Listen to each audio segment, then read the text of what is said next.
Hello student, welcome to BC online classes. So இன்னைக்கு நம்ம study batch TNBC group 2 study batch பார்க்க போறோம். So இன்னைக்கு ஸ்டடி பேட்ச்ல நம்ம பார்க்கக்கூடியது வந்து கெமிஸ்ட்ரி ஸ்டார்ட் பண்ணலாம்னு இருக்கோம். ஸோ இதுக்கு முன்னாடி வரைக்கும் பிசிக்ஸ் பார்த்துட்டு இருந்தோம் சயின்ஸ்ல. ஸோ இன்னைக்கு கெமிஸ்ட்ரி ஸ்டார்ட் பண்ணுவோம். ஓகேவா? ஸோ கெமிஸ்ட்ரி அதோட வெயிட்டேஜ் அதோட இம்பார்ட்டன்ஸ் என்னன்னு ஃபர்ஸ்ட் பார்த்துருவோம்.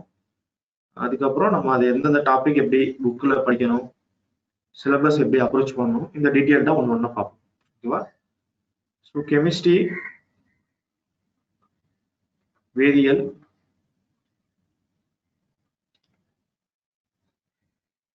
ஸோ சயின்ஸ்ல பார்த்தீங்கன்னா பிசிக்ஸ், கெமிஸ்ட்ரி, பயாலஜின்னு சொல்லுவாங்க. இதுல கெமிஸ்ட்ரியில வந்து பார்த்தீங்கன்னா ப்ரீவியஸா இருக்கக்கூடிய இடத்துல, அதாவது குரூப் 2 வந்து பழைய சிலபஸ்ல பார்த்தீங்கன்னா உங்களுக்கு நம்பர் ஆஃப் கொஸ்டின்ஸ் வந்து 7 கொஸ்டின்ஸ் கேட்பாங்க. அதாவது 4 to 7 கொஸ்டின் கேட்பாங்க. வெயிட்டேஜ் எவ்வளோ இருக்கும். இப்போ குரூப் 2ஓட சிலபஸ் வந்து மாறி இருக்கு.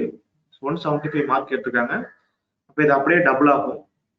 அப்புறம் உங்களுக்கு 8லேருந்து 15 கொஸ்டின் வரைக்கும் கெமிஸ்ட்ரியில கேட்கறதுக்கு நிறைய சான்சஸ் இருக்கு. ஓகே, ஸோ இதை பொறுத்த வரைக்கும் பார்த்தீங்கன்னா கெமிஸ்ட்ரிங்கிற டாபிக் வந்து ரொம்ப ரொம்ப சிலபஸ்ல பார்த்தீங்கன்னா ஒரு 2 லைன் தான் கொடுத்துருப்பாங்க. ஒரு 6 வேர்டு தான் இருக்கும்.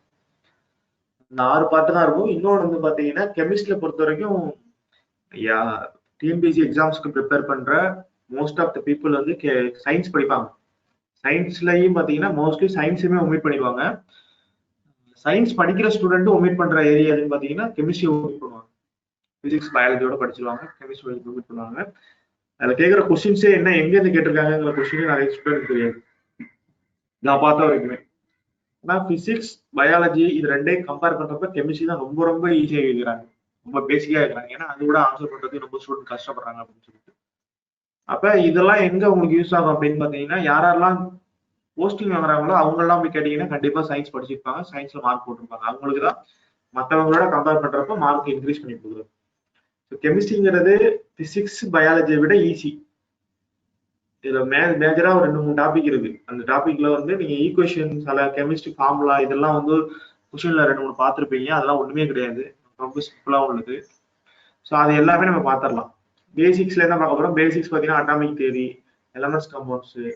ஸோ இது எல்லாமே பார்த்தீங்கன்னா ரொம்ப ரொம்ப ஈஸியாக தான் இருக்கும். ஒரு கார்பன் காம்பவுண்ட்ஸ் இந்த மாதிரியான கொஞ்சம் சின்ன டாபிக்ல மட்டும் தான் சின்ன கான்செப்ட் வரும். அது மட்டும் நீங்க புரிஞ்சுக்கிட்டீங்கன்னா அந்த கெமிக்கல் ஃபார்முலாஸ் இது எல்லாமே ஈஸியா புரிஞ்சுக்கும். ஓகேவா? ஸோ இதுதான் வந்து பார்த்தீங்கன்னா கெமிஸ்ட்ரி இன்னைக்கு பார்க்க போறது. ஸோ கெமிஸ்ட்ரியில இன்னைக்கு என்னென்னலாம் இருக்கு அப்படின்னு ஃபர்ஸ்ட் பார்த்துருவோம். வேதியியல். ஸோ நம்ம பார்க்க போற டாபிக் பார்த்தீங்கன்னா மொத்தம் 6 டாபிக்கே பார்க்க போறோம். 6 டாபிக் தான். அதாவது புக்ல இருக்கக்கூடிய ஸ்கூல் புக் வந்து 6th to 10th ஸ்டாண்டர்ட் உள்ள புக் எல்லாமே கவர் பண்ணியாச்சு. ஸோ இதுல வந்து பாத்தீங்கன்னா ஆட்டம்ஸ் அப்படிங்கிறது வந்து எதுல இருக்காது அப்படின்னா சிலபஸ்ல இருக்காது. அது எதோட சேர்ந்துருக்கும் அப்படின்னா எலமெண்ட்ஸ், காம்பவுண்ட்ஸ்ங்கிற ஒரு வேர்டுக்குள்ளேயே ஆட்டம்ஸ்ங்கிறது. எலமெண்ட்ஸ்னாலே ஆட்டம்ஸ் நிறைய சேர்ந்தது தான் எலமெண்ட்ஸ், காம்பவுண்ட்ஸ். இது சிலபஸ்ல வந்து ஹைடா இருக்காது. நிறைய சிலபஸ்ல ஹைடா இருக்கும். அதெல்லாம் நம்ம தெரிஞ்சுக்கணும். ஃபர்ஸ்ட் ஆட்டம்ஸ் அப்படிங்கிறது சிலபஸ்ல ஹைடா இருக்கும். அதனால ஆட்டம்ஸ் படிக்க கூடாதுன்னு கிடையாது, கண்டிப்பா படிக்கும். கெமிக்கல் ரியாக்ஷன் அப்படிங்கிறதும் சிலபஸ்ல இருக்காது. இந்த வேணும் அப்ளிகேஷன் ஆஃப் கெமிஸ்ட்ரியும் சிலபஸ்ல இருக்காது. ஓகேவா? ஸோ உங்களுக்கு மொத்தமா இருக்கக்கூடியது 1, 2 எலமெண்ட்ஸ், காம்பவுண்ட்ஸ். அப்புறம் ஃபெர்டிலைசர் அப்படின்னு ஒரு டாபிக் இருக்கும். ஃபெர்டிலைசர் அப்படிங்கிறது பாத்தீங்கன்னா உங்களோட 6th to 10th கெமிஸ்ட்ரி புக்ல கிடையாது. கெமிஸ்ட்ரி புக்ல ஃபெர்டிலைசர் ஒரு டாபிக் கிடையாது. ஆனா சிலபஸ்ல ஃபெர்டிலைசர் இருக்கும். கரண்ட் அஃபேர்ல படிக்கணுமா அப்படின்னு ஒன்றும் ப்ராப்ளம் கிடையாது. பயாலஜி புக்ல இந்த வேளாண்மை சம்பந்தமா இருக்கிற இடத்துல கெமிஸ்ட்ரி, அதாவது ஃபெர்டிலைசர் பத்தி டீட்டெயில்டா இருக்கு. அதை நம்ம எடுத்து இதுல படிச்சுக்கலாம். ஓகேவா? ஸோ இது கெமிஸ்ட்ரியில ஜாயின் பண்ணோட படிக்கலாம், இல்லைன்னா பயாலஜி நம்ம பாக்குறப்போட அதை டீட்டெயிலா பார்க்கலாம். அப்ப இந்த 3 வேர்டும் பாத்தீங்கன்னா சிலபஸ்ல இருக்காது. மற்ற 3மே வந்து சிலபஸ்ல இருக்கும். இந்த 3 வேர்டு எதுக்கு நான் சேர்த்திருக்கேன் அப்படின்னா, இந்த 3 வேர்ட்லயே கொஸ்டின் கேட்பாங்க. அப்ளிகேஷன் ஆஃப் கெமிஸ்ட்ரி அப்படிங்கிற ஒரு டாபிக் கிடையாது. ஆனா அப்ளிகேஷன் ஆஃப் கெமிஸ்ட்ரி அப்படின்னு நம்ம எதுக்கு கொடுத்துருக்கோம். அதே மாதிரி பயாலஜிலே அப்ளிகேஷன் ஆஃப் பயாலஜி அப்படின்னு ஒரு டாபிக் சேர்த்திருப்போம். இதுக்கு என்ன காரணம் அப்படின்னா அப்ளிகேஷன் ஓரியன்டா சயின்ஸ்ல அதிகமான கொஸ்டின் கேட்கறாங்க. நீங்களோட இப்ப இருக்கக்கூடிய சிலபஸை பார்த்தீங்கன்னா சிலபஸ்ல வந்து நான் கான்செப்ஷனல் லேர்னிங் அப்படின்னு ஒன்று இருக்கும்.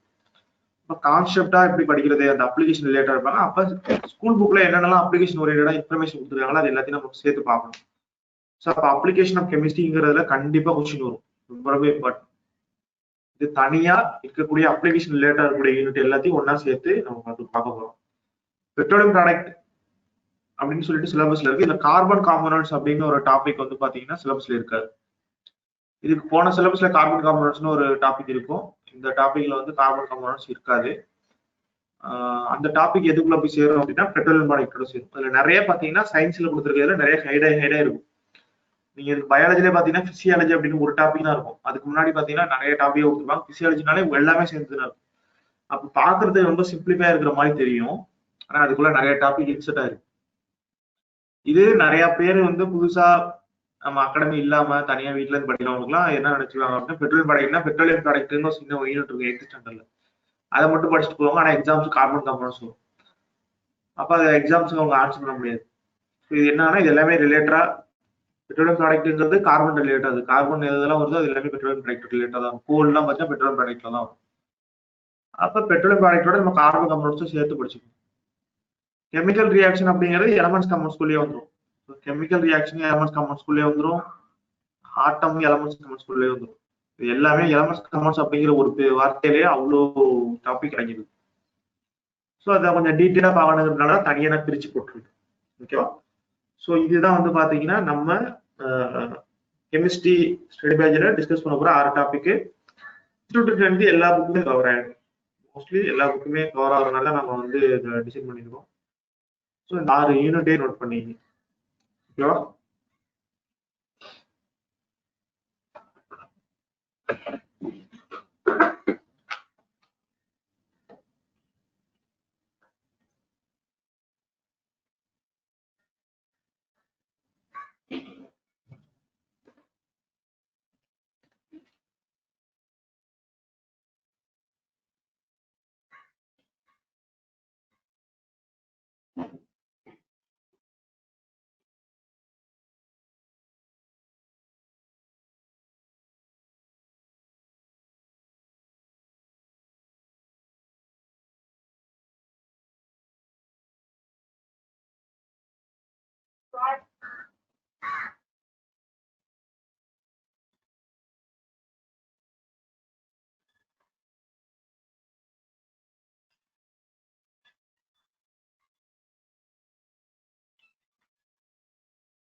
இதோட தமிழ் வெர்ஷன் பார்க்கலாம்.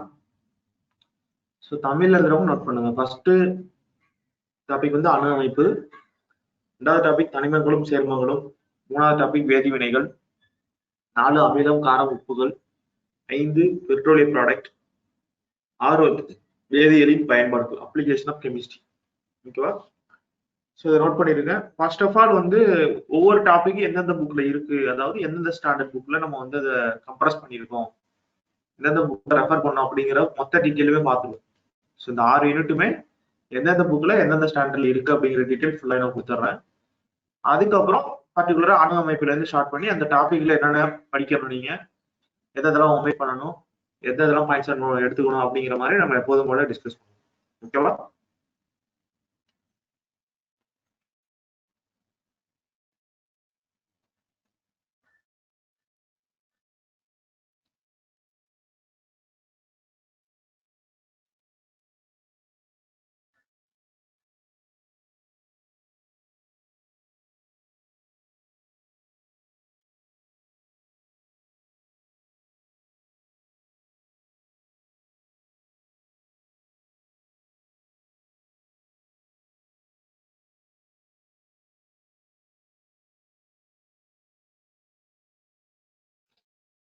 கன்ஃபிடன்ஸா?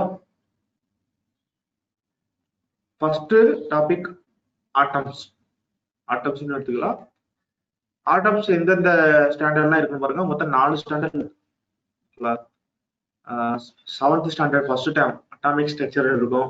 8th ஸ்டாண்டர்ட் செகண்ட் டேர்ம்ல atomic structure, 9th standard first டேர்ம்ல அட்டாமிக் ஸ்ட்ரக்சர், 10th ஸ்டாண்டர்ட்ல ஆட்டம்ஸ் அண்ட் மாலிகூல்ஸ். இது வந்து எதுக்கு நம்ம ஆட்டம்ஸ் பார்த்துருக்கோம் அப்படின்னா சிலபஸ்ல எலமெண்ட்ஸ் காம்பவுண்ட்ஸ்னு ஒரு டாபிக் இருக்கு. எலமெண்ட்ஸ் எப்படி வந்துச்சு? ஆட்டம்ஸ் ஆட்டம் ஸ்ட்ரக்சர் எல்லாம் படிச்சுட்டு வருவீங்க. ஆட்டம் அண்ட் மாலிகுல் இருக்கா? ஆட்டம் நிறைய சேர்ந்தா மாலிகுல், மாலிகுல் நிறைய சேர்ந்தா எலமெண்ட். அப்ப இப்படிதான் வரும். ஆட்டம்ஸ்ல இருந்து கம்பல்சரியா ஏதாவது கொஸ்டின் இருந்துகிட்டு தான் இருக்கும். நம்ம எல்லா எக்ஸாம்ஸ்லயும் பாத்தீங்கன்னா ஆட்டம்ஸ் ரிலேட்டடா கொஸ்டின் இருக்கும்.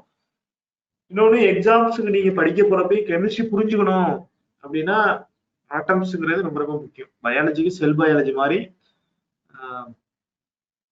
கெமிஸ்ட்ரிக்கு வந்து ஆட்டம்னா என்னங்கிற பேசிக் ஸ்ட்ரக்சர் தெரிஞ்சாதான் நீங்க அடுத்தடுத்து எல்லா டாபிக் படிக்கிறதுக்கும் ரொம்ப ரொம்ப ஈஸியா இருக்கும். ஆட்டம்ஸ் அப்படிங்கிறது எல்லா டாபிக்கும் கோரான டாபிக்.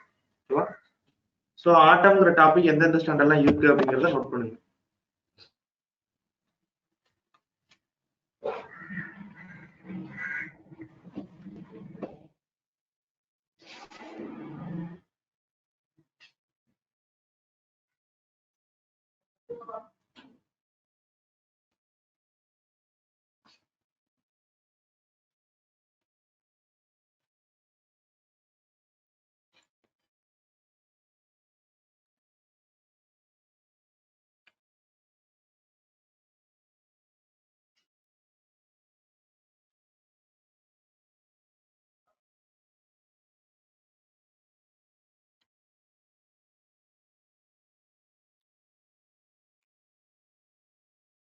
ஸோ கெமிஸ்ட்ரி ஃபர்ஸ்ட்ல இருந்து ஸ்டார்ட் பண்ணுங்க. பிசிக்ஸ் கிளாஸ் அட்டன் பண்ணல அப்படின்னா ஒன்றும் ப்ராப்ளம் கிடையாது. நீங்க அது ஒரு சைக்கிளா தான் உங்களுக்கு வந்து ரிப்பீட் ஆகிட்டே இருக்கும். ஸ்டடி பேட்சும் சரி, கிளாஸும் சரி. இப்போ கெமிஸ்ட்ரி இப்போ படிச்சுட்டு இருந்தீங்கன்னா இந்த டைம்ல வந்து ஒரு எப்போதுமே ஸ்டடி பேட்ச் பொறுத்த வரைக்கும் 1 வீக் டிஸ்கஸ் பண்ணி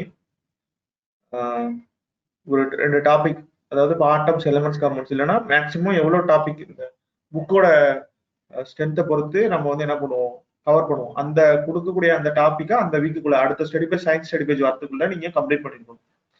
ஸோ இதுதான் ரெகுலரா ஸ்டடி பேஜ்ல ஃபாலோ பண்றது. ஸோ ஸ்டடி பேட்ச் பொறுத்த வரைக்கும் நம்ம புக்கை வந்து என்னென்ன இருக்கும், என்னென்ன டாபிக் இருக்கும், அதுல என்னென்ன படிக்கணும் அப்படிங்கிற ஒரு இன்ட்ரோடக்ஷன் ஃபுல்லாவே நம்ம ஸ்டடி பேஜ்ல டிஸ்கஸ் பண்ணிடுவோம். அதை நீங்க வீட்டில் படிச்சு அதுக்கேற்ற மாதிரி நோட்ஸ் எடுத்து ப்ராப்பரா அதை ஃபாலோ பண்ணிக்கிட்டே வந்தீங்கன்னா ஒவ்வொரு ஸ்டடி பேஜ்லயும் ஒரு ஒரு சப்ஜெக்ட் முடிச்சுக்கிட்டே வரும்.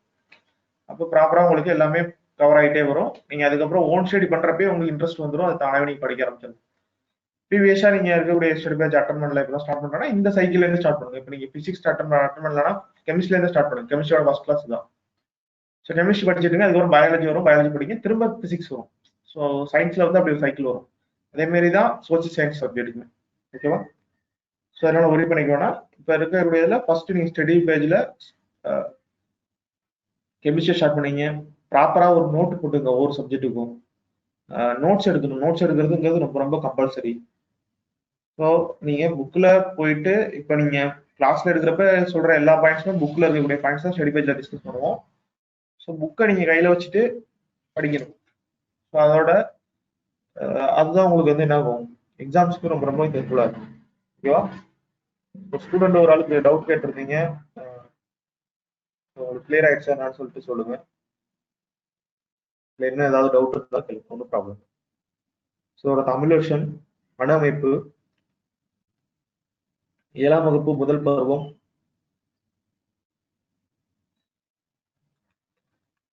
அணு அமைப்பு 8ஆம் வகுப்பு 2ஆம் பருவம், 9ஆம் வகுப்பு முதல் பருவம், 10ஆம் வகுப்பு அணுக்களும் மூலப்பொருள், மொத்தம் 4 யூனிட் இருக்கு அணு அமைப்பு அப்படிங்கிறது. அப்ப நீங்க ஸ்கூல் புக்கா 6th 7th படிக்க முடியாது. சயின்ஸை பொறுத்த வரைக்கும் டாபிக்கா தான் படிச்சுட்டு போகணும். ஏன்னா அப்பதான் புரியும். விட்டு விட்டா படிச்சுட்டு போக முடியாது. அப்ப 7ஆம் வகுப்பு அணு அமைப்புங்கிற டாபிக் படிக்கணும் அப்படின்னா நீங்க 4 ஸ்டாண்டர்ட் புக்கு உங்களை எடுத்து வச்சுக்கணும். 4 ஸ்டாண்டர்ட் புக்கை எடுத்து வச்சுட்டு ஒவ்வொரு டாபிக்கா நீங்க நோட்ஸ் எடுத்துட்டு வரணும். இப்ப நம்ம பார்க்க போறதும் அப்படிதான் பார்க்க போறோம். 4 டாபிக் ஒவ்வொரு ஸ்டாண்டர்டா இருக்கக்கூடிய அணு அமைப்பு எல்லாமே கம்ப்ளீட் பண்ணிட்டு போகும். ஓகேவா?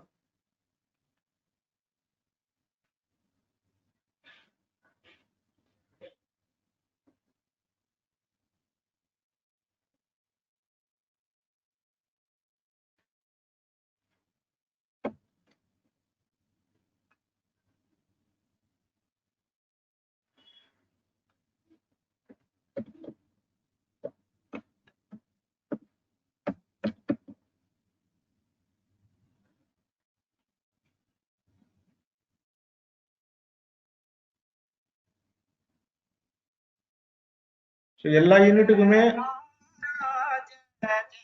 ஸ்டடி பேட்ச் கம்பல்சரி தான் உங்களுக்கு.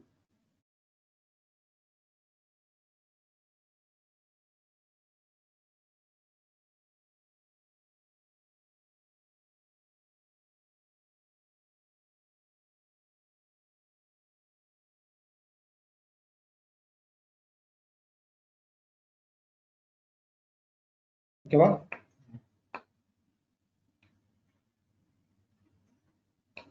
ஸோ 9ஆம் வகுப்பு முதல் பருவம் 10ஆம் வகுப்பு. ஸோ இதை நோட் பண்ணிட்டீங்களா?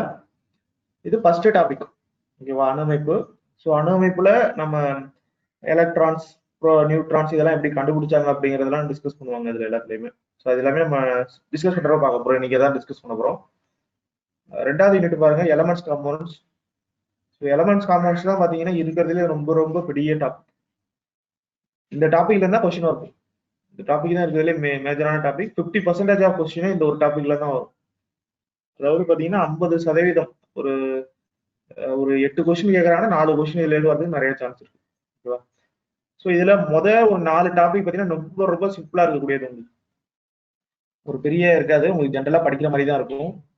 8th standard first time matter, அப்புறம் 6th ஸ்டாண்டர்ட் ஃபர்ஸ்ட் டைம். ஏன் வந்து 8th standard first time first வச்சுட்டு அதுக்கப்புறம் 6th 7th இந்த ஆர்டர்ல படிச்சாதான் உங்களுக்கு தெளிவா புரியும். சயின்ஸை பொறுத்த வரைக்குமே இந்த மாதிரியான ஒரு சில காம்ப்ளிகேஷன் இருக்கு. ஸ்கூல் புக்கை வந்து டைரக்டா படிச்சுட்டு போனீங்கன்னா நிறைய காம்ப்ளிகேஷன் வரும். ஒரு ஆர்டர் இருக்கு, அந்த ஆர்டர் படி தான் படிக்கணும். அப்போ எலமெண்ட்ஸ் காம்பவுண்ட்ஸ் ஃபர்ஸ்ட் நீங்க ஆட்டம்ஸ், அதாவது ஆட்டம்ஸ் உள்ள எல்லா சாப்டரும் முடிச்சிட்டீங்க அப்படின்னா அதுக்கப்புறம் 8th ஸ்டாண்டர்ட் ஃபர்ஸ்ட் டைம்ல இருக்கிற மேட்டர் படிக்கணும். ஆட்டம்ஸ் மாலிகூல்ஸ் படிச்சதுக்கு அப்புறம் மேட்டர் பத்தி தெரிஞ்சுக்கணும். அதுக்கப்புறம் நம்மளை சுத்தி இருக்கக்கூடிய மேட்டர் பத்தி தெரிஞ்சுக்கணும். Matter around us 6th standard 7th standard 9th standard எல்லாத்துலயும் ஃபர்ஸ்ட் டைம் இது ஃபுல்லா தெரிஞ்சுட்டீங்க அப்படின்னா 9th ஸ்டாண்டர்ட் தேர்ட் டைம் பாத்தீங்கன்னா பீரியாடிக் கிளாசிபிகேஷன் ஆஃப் எலிமெண்ட் இருக்கும். அப்புறம் 10th ஸ்டாண்டர்ட்லயே பீரியாடிக் கிளாசிபிகேஷன் ஆஃப் எலிமெண்ட் அதோட கண்டினியூஷன் இருக்கும். ஸோ இந்த 2 யூனிட் ஃபுல்லா படிச்சிட்டீங்க அப்படின்னா உங்களுக்கு பீரியாடிக் டேபிள் தான் ரொம்ப ரொம்ப முக்கியம். அது ஃபுல்லாவே புரியும். அப்ப எல்லா எலமெண்ட்டை பத்தி நீங்க டீடைலா தெரிஞ்சுவீங்க. அப்புறம் 10th ஸ்டாண்டர்ட்ல இருக்கக்கூடிய சொல்யூஷன்ஸ், அந்த எலமெண்ட்ஸ் எப்பெல்லாம் பாண்டிங்ல எப்படி ஈடுபடுது, 9th standard second time chemical bonding. So மொத்தம் 8 யூனிட் இருக்கு. 8 யூனிட் இந்த ஆர்டர்ல தான் படிக்கணும். இந்த ஆர்டர் ரொம்ப ரொம்ப முக்கியம். ஓகேவா? ஸோ இந்த ஆர்டர் ரொம்ப ரொம்ப டீட்டெயிலா நோட் பண்ணிங்க. ஓகேவா? ஸோ எலமெண்ட்ஸ் காம்பவுண்ட்ஸ் அப்படிங்கிறது நீங்க சில பேர் படிப்பாங்க டாபிக்கா படிச்சுட்டு போறதுக்கு பதிலா ப்ரீவியஸ் இயர் கொஸ்டின் பேப்பரை வச்சு அதுல இருக்கக்கூடிய கொஸ்டின்ஸை வச்சுட்டு ஏதாவது ஒரு டாபிக், அதாவது எந்த ஏரியாலலாம் ரொம்ப அதிகமான கொஸ்டின் கேட்பாங்களோ அந்த டாபிக் படிச்சுட்டு போவாங்க. இது எப்படின்னா எக்ஸாம்ஸ் கால்ஃபர் பண்ணிட்டாங்க அப்படின்னா நீங்க அந்த டாபிக் வந்து ரொம்ப எல்லாத்தையும் படிக்க முடியாது. அப்போ பெக்குலரா எந்தெந்த டாபிக்ல எல்லாம் கொஸ்டின் அதிகமா வருமோ அதெல்லாம் படிச்சுட்டு போகணுங்கிற ஒரு ஸ்ட்ராட்டஜி இருக்கு.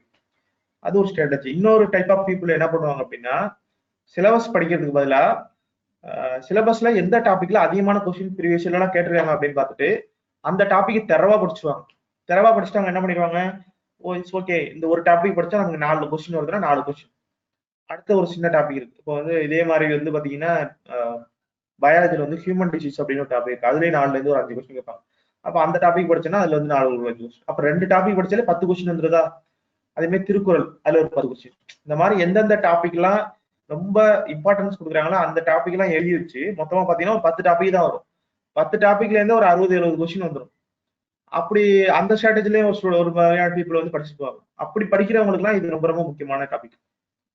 அப்ப எலமெண்ட்ஸ் காம்பவுண்ட்ஸ்ங்கிற ஒரு டாபிக்ல இந்த 8 யூனிட் நீங்க தரவு பண்ணிட்டீங்க அப்படின்னா இதுல வந்து உங்களுக்கு கொஞ்சம் கஷ்டமா இருக்கக்கூடியது என்னன்னா 5th இருந்து 8th வரைக்கும், அதாவது பீரியாடிக் கிளாசிபிகேஷன் ஆஃப் எலிமெண்ட்ல இருந்து கெமிக்கல் பாண்டிங் வரைக்கும் கொஞ்சம் ஹெவியா இருக்கும். மத்த 4 யூனிட்டும் ரொம்ப ஈஸியா தான் இருக்கும். அப்ப இதை நீங்க ஃபுல்லா படிச்சிட்டீங்க அப்படின்னா உங்களுக்கு கம்பல்சரியா 4 கொஸ்டின் வந்து கையில இருக்கிற மாதிரி. ஓகேவா? அதுல இந்த ஆர்டர் ரொம்ப முக்கியம். இந்த ஆர்டரை மாத்தி படிச்சீங்கன்னா அந்த ஒரு கண்டினியூஷன் இருக்காது. ஓகேவா? சோ இதை நோட் பண்ணீங்க.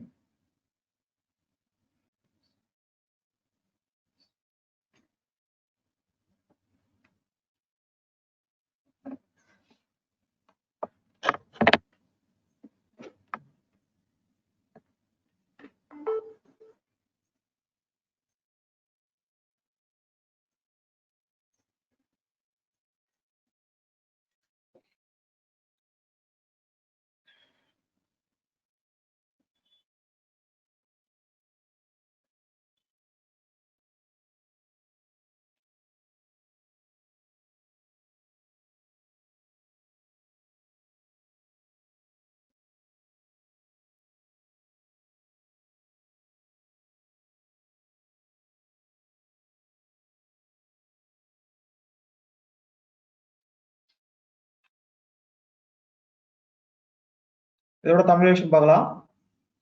தமிழேஷன் பாருங்க, தனிமங்களும் சேர்மங்களும், பருப்பொருட்கள், 8ஆம் வகுப்பு முதல் பருவம், 6ஆம் வகுப்பு முதல் பருவம் பார்த்தீங்கன்னா நம்மை சுற்றியுள்ள பருப்பொருட்கள்.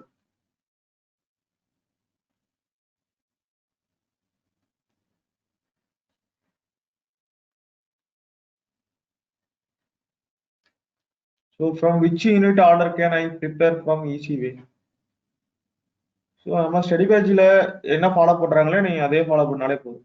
சோசியல் சயின்ஸுக்கு எந்த டாபிக் உங்களுக்கு ஃபர்ஸ்ட் ஸ்டார்ட் பண்றாங்களோ அது எல்லாமே ஸ்ட்ராட்டஜிக் வியூல தான் ஸ்டார்ட் பண்ணிருப்பாங்க.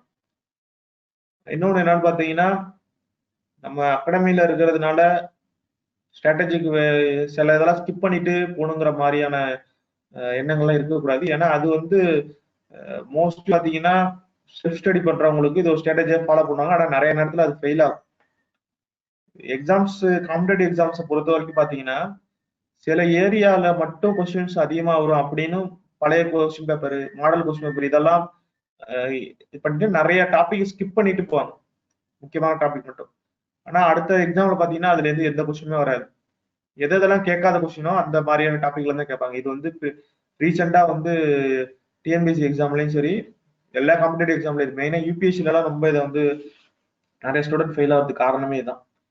ஸோ அந்த காரணத்துக்காக தான் எதையுமே ஸ்கிப் பண்ணக்கூடாது. நீங்க ஸ்கிப் பண்ணிட்டு இம்பார்ட்டன்ஸ் மட்டும் படிக்கணுங்கிற எண்ணத்தை ஃபர்ஸ்ட் விட்டுருங்க. நமக்கு டைம் கரெக்டா இருக்கு, இப்போ கரெக்டா எல்லாத்தையும் ஆர்டரா படிச்சா போதும். எந்தெந்த டாபிக்லாம் இம்பார்ட்டன்ட் அப்படிங்கிறத அந்தந்த டாபிக் சொல்றப்ப அவங்க சொல்லிடுவாங்க.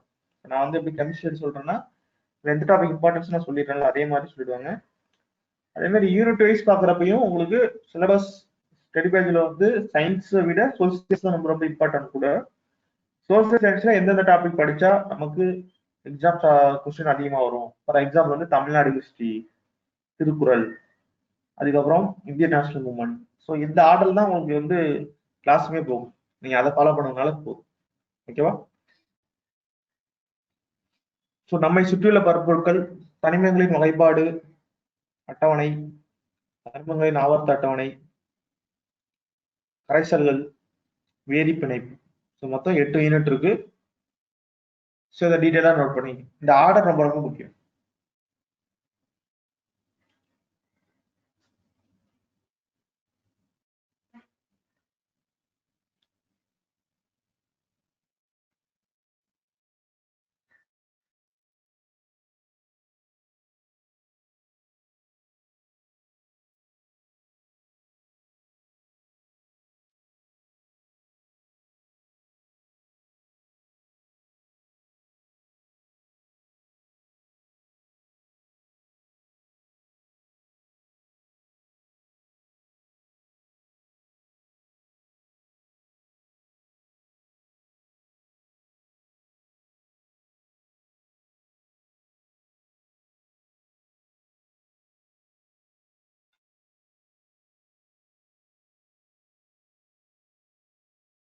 ஸோ நோட் பண்ணிட்டீங்களா? இங்கிலீஷ் நோட் பண்ணலையா? நோட் பண்ணிட்டீங்கன்னா நோட்டுன்னு போடுறது.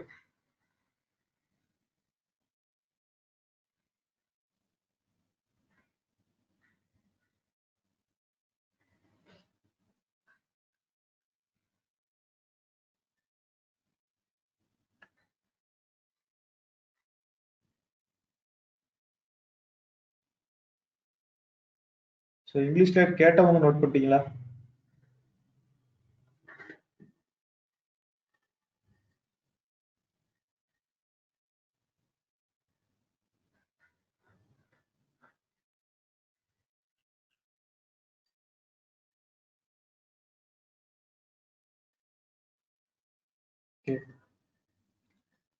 ஸோ தமிழ் நோட் பண்ணிட்டீங்க. 3வது topic chemical reaction. So chemical reaction அப்படிங்கிறது பார்த்தீங்கன்னா 10th ஸ்டாண்டர்ட்ல டைப் ஆஃப் கெமிக்கல் ரியாக்ஷன் மட்டும் இல்லை, சேஞ்சஸ் அரௌண்ட் அஸ். ஸோ நம்ம சுற்றி நடக்கிற எல்லா மாற்றங்களுமே கெமிக்கல் ரியாக்ஷன் தான். ஸோ அது 6th, 7th, 8th, 6th second term, 7th second term, 8th first term, 10th standard மொத்தம் 4 யூனிட்ல கெமிக்கல் ரியாக்ஷன் அப்படிங்கிற ஒரு டாபிக் இருக்கு. இதுவும் ரொம்ப முக்கியம். இந்த டாபிக் பார்த்தீங்கன்னா இந்த டாபிக்ல இருந்து டைரக்டா கொஸ்டின் வராது, ஏன்னா சிலபஸ்லயே உங்களுக்கு இது இல்லை. ஆனா நீங்க மற்ற டாபிக் படிக்கிறதுக்கு இந்த கெமிக்கல் ரியாக்ஷனோட பேசிக் தெரிஞ்சாதான், ஒரு எலமெண்டோட இன்னொரு எலமெண்ட் எப்படி ரியாக்ட் ஆகுது அப்படிங்கிறது புரிஞ்சாதான் நம்மளால என்ன பண்ண முடியும், ஈஸியா ஆன்சர் பண்ண முடியும். இந்த பேசிக்ஸ் எல்லாம் தெரிஞ்சிருச்சுன்னா நீங்க வந்து எந்த மாதிரி ஈக்குவேஷன் கொடுத்து எந்த மாதிரி கேட்டாங்கனாலும் நீங்களே ஆட்டோமேட்டிக்கா போட்டுடலாம். அந்த பேலன்ஸ் ஈக்குவேஷனை பேலன்ஸ் பண்ண தெரிஞ்சு என்ன வரும் அப்படிங்கிறதெல்லாம் நீங்க ப்ரிடிக்ட் பண்ணிடலாம். மோஸ்ட்லி ஈஸியா புரிஞ்சிடும். ஓகேவா? ஸோ கெமிக்கல் ரியாக்ஷன் அப்படிங்கிறது வந்து நீங்க இதுல இருக்கக்கூடிய ஃபேக்ட்ஸ் எல்லாம் நம்ம மனப்பாடம் பண்ணணும்னு அவசியம் கிடையாது. கான்செப்டுவலா படிச்சு புரிஞ்சுக்கிட்டாலே போதும். கிளாஸ்ல டீட்டெயிலா நம்ம எக்ஸ்பிளைன் பண்ணிடலாம். ஓகேவா? ஸோ ஒரு 4 யூனிட் இருக்கு, நோட் பண்ணிக்கங்க.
நெக்ஸ்ட் போறேன்.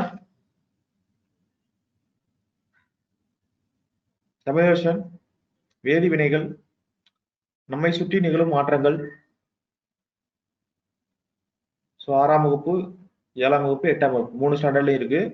10ஆம் வகுப்புல வேதிவினையின் வகைகள். ஓகேவா? 4 நோட் பண்ணீங்க.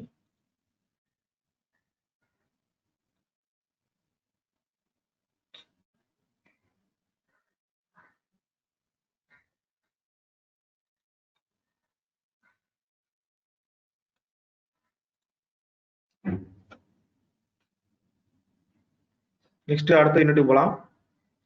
அடுத்து acid and base salt. So இது ரொம்ப ரொம்ப முக்கியமான டாபிக். இந்த டாபிக் ரொம்ப ஈஸியான டாபிக் கூட. இந்த டாபிக் வந்து சிலபஸ்ல இருக்கு. சிலபஸ்ல லைன் இருக்கு. ரொம்ப ரொம்ப இம்பார்ட்டன்ட் டாபிக் கூட, சிம்பிளா இருக்கக்கூடிய டாபிக் கூட. இந்த டாபிக் படிச்சீங்கன்னா கம்பல்சரியா ஒரு கொஸ்டின் கண்டிப்பா வந்துடும். ஒரு கொஸ்டின்ல இருந்து 2 கொஸ்டின் வரலாம். ஓகேவா? 2 இடத்துல இருக்கு. 8th ஸ்டாண்டர்ட் தேர்ட் டேர்ம்லயும் 9th ஸ்டாண்டர்ட் செகண்ட் டேர்ம்லயும் இருக்கு. ஸோ ரொம்ப ரொம்ப ஈஸியான டாபிக் கூட. நோட் பண்ணி acid and base, acid base and salt. அமிலங்கள், காரங்கள், உப்புகள்.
நெக்ஸ்ட் இதோட தமிழ் வெர்ஷன். அமிலம், காரம் மற்றும் உப்புக்கள். 8ஆம் வகுப்பு 3ஆம் பருவத்துல அமிலம் மற்றும் காரங்கள்னு ஒரு யூனிட் இருக்கு. அப்புறம் 9ஆம் வகுப்பு 2ஆம் பருவத்துல அமிலங்கள், காரங்கள் மற்றும் உப்பு. ஓகேவா? நோட் பண்ணிங்க.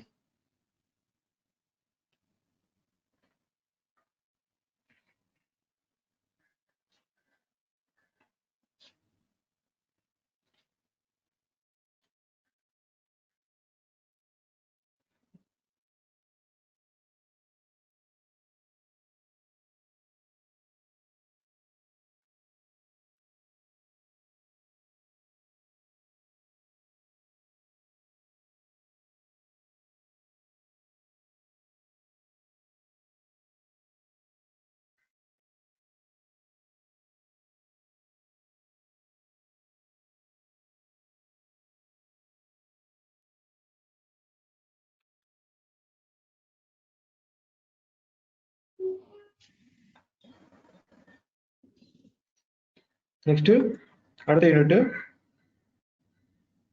Petroleum products. So petroleum products அப்படிங்கிறதுல நமக்கு நியூ புக்ல பாத்தீங்கன்னா 9th standard 10th standard carbon compounds தான் கொடுத்துருக்காங்க. பெட்ரோலியம் ப்ராடக்ட்னு ஒரு டாபிக் இல்லை அப்படின்னு நம்ம வந்து ஓல்டு புக்ல பாத்தீங்கன்னா 6th ஸ்டாண்டர்ட்ல 8th ஸ்டாண்டர்ட்ல பெட்ரோலியம் ப்ராடக்ட்ஸ் சொல்லிட்டு ஒரு சின்ன யூனிட் கொடுத்துருப்பாங்க.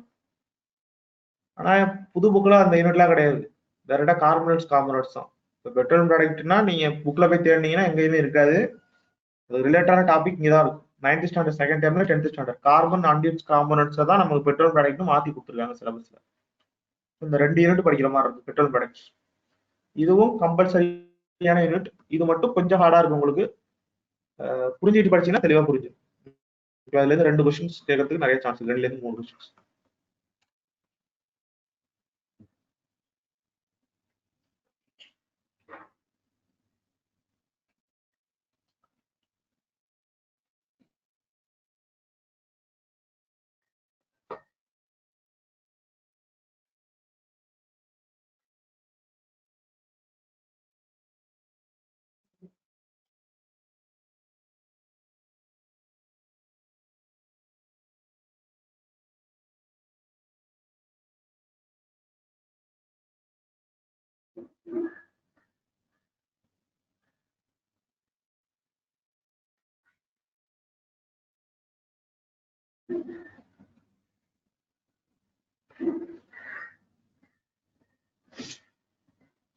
நெக்ஸ்ட் போறேன். இந்த தமிழ் வெர்ஷன் பெட்ரோலிய பொருட்கள் 9ஆம் வகுப்பு 2ஆம் பருவம்.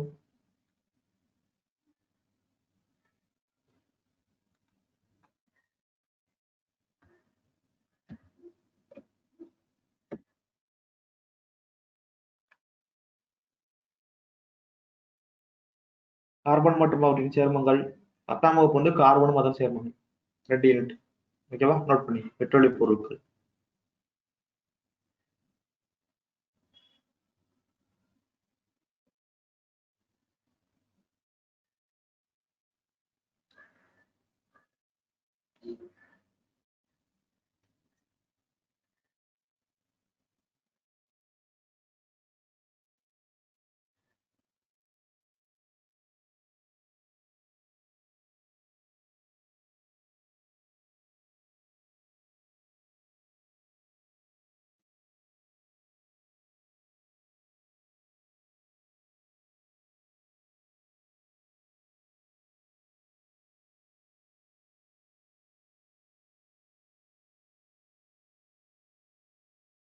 ஓகேச்சா.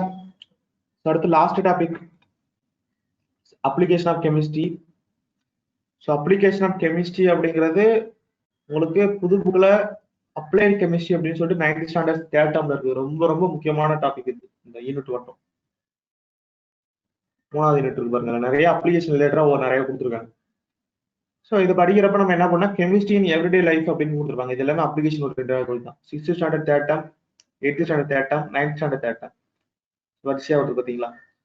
ஸோ இது வந்து நீங்க டீட்டெயிலா படிக்கணும். அதுக்கப்புறம் பாத்தீங்கன்னா 6th ஸ்டாண்டர்ட் செகண்ட்ல ஏர்னு ஒரு டாபிக் இருக்கும். 8th ஸ்டாண்டர்ட் செகண்ட்ல ஏர்னு ஒரு டாபிக் இருக்கும். 6th தேர்ட் டேர்ம்ல வாட்டர். ஸோ இந்த டாபிக் வந்து அப்ளிகேஷன் ஆஃப் கெமிஸ்ட்ரியில ஏன் வச்சிருக்கோம் அப்படின்னா, இந்த டாபிக் வந்து உங்களுக்கு வந்து இம்பார்ட்டன்ட் எது ரிலேட்டட் அப்படின்னு பாத்தீங்கன்னா, உங்களுக்கு சிலபஸ்ல பாத்தீங்கன்னா இது 3 இடத்துல இருக்கும். பயாலஜிலையும் என்விரான்மெண்டல் சயின்ஸ் அப்படின்னு சொல்லிட்டு ஒரு டாபிக் இருக்கும் சயின்ஸ்ல ரிலேட்டடா. ஜியாகிரபிலையும் என்விரான்மெண்டல் ஸ்டடிஸ்னு ஒரு டாபிக் இருக்கும். கெமிஸ்ட்ரிலையும் அந்த என்விரான்மெண்டல் ரிலேட்டடான டாபிக் இருக்கக்கூடிய புக்ல இருக்கக்கூடிய இடம். அப்ப என்விரான்மெண்டல் ஸ்டடிஸ்ன்னு சொல்லிட்டு என்விரான்மெண்டல்ல மட்டுமே என்ன ஆகும் அப்படின்னு பாத்தீங்கன்னா இவிஎஸ் உங்களுக்கு வந்து ஒரு 3ல இருந்து 4 கொஸ்டின் கேட்பாங்க. அப்ப அந்த 4 கொஸ்டினுக்கு நீங்க எல்லாத்தையும் ரெஃபர் பண்ணணும். ஜியாகிரபி, பயாலஜி, கெமிஸ்ட்ரி இது 3ஐயும் சேர்த்தாலே கிட்டத்தட்ட ஒரு 7-8 கொஸ்டின் இந்த டாபிக்ல இருந்து கேட்பாங்க. ஏன்னா என்விரான்மெண்டலுக்கு இப்ப ரீசெண்டா இருக்கக்கூடிய இடத்துல உங்களுக்கு வெளியில இருக்கிற இடத்துலயும் பாத்தீங்கன்னா ஜாப் ஆப்பர்ச்சுனிட்டில இருந்து எல்லா வேர்ல்டு ஃபுல்லாவுமே இப்போ வந்து ஒரு ரிஃபார்ம் கொடுக்குறாங்க, ஒரு ஆக்ட் போடுறாங்க அப்படின்னா எல்லாமே அதாவது சுற்றுச்சூழல் மையத்தை பத்தி தான் இருக்கு. சுற்றுச்சூழலை பாதிக்காம எப்படி எக்கனாமிக் க்ரோத் அடையிறது அப்படிங்கறத வேர்ல்டோட மொத்த எய்மா இருக்கு. அப்ப என்விரான்மெண்டலுக்குங்கிறது எல்லா கொஸ்டின் பேப்பர்லயும் ரிஃப்ளெக்ட் ஆகுது காம்படிட்டிவ் எக்ஸாம்லயும். என்விரான்மெண்டல் பத்தி டீடைலா படிச்சுக்கணும். அதுல இந்த அப்ளிகேஷன் ஆஃப் கெமிஸ்ட்ரியில இந்த 4 டாபிக் சேர்த்துருக்கும். 6th ஸ்டாண்டர்ட் செகண்ட் டேர்ம்ல ஏர், 8th ஸ்டாண்டர்ட் செகண்ட் டேர்ம்ல ஏர்ல என்னென்ன காம்போசிஷன்லாம் இருக்கு, அது எப்படி இருக்கணும். அப்புறம் water 6th standard third term, 8th standard third term. ஓகேவா? ஸோ மொத்தம் 7 யூனிட் இருக்கும் application of chemistry. Application of கெமிஸ்ட்ரிங்கிறது நீங்க ஜெனரலா ஃபேக்சுவலா தான் இருக்கும். என்னென்ன கெமிக்கல் எதுக்கெல்லாம் யூஸ் பண்றோம் அந்த மாதிரி தான் இருக்கும். பெரிய கான்செப்டுவலாலாம் இருக்காது. ரொம்ப ரொம்ப இம்பார்ட்டன்டான டாபிக் கூட. ஓகேவா? இது சிலபஸ்ல இந்த லைன் இருக்காதுங்கிறதுனால இதை படிக்காம விடக்கூடாது. இது ரொம்ப ரொம்ப முக்கியமான டாபிக். நோட் பண்ணி.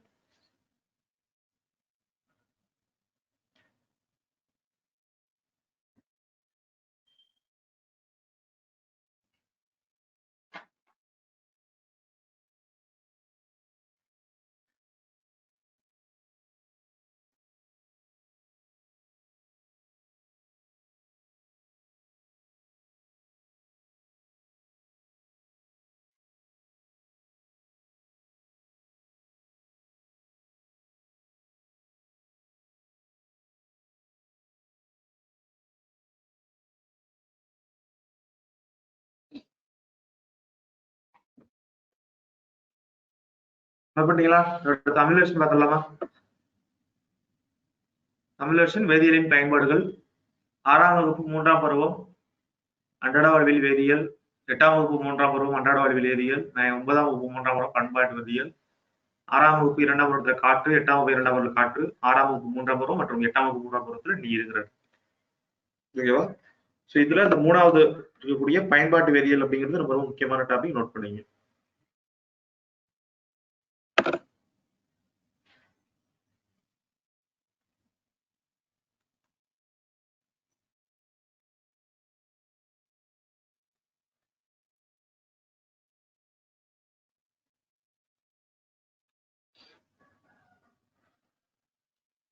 ஸோ இதுதான் பாத்தீங்கன்னா உங்களுக்கு ஸ்கூல் புக்ல எங்கெங்க கெமிஸ்ட்ரி எல்லாம் இருக்கும் அப்படிங்கிறத நம்ம கம்ப்ரஸ் பண்ணி வச்சு மொத்தமா.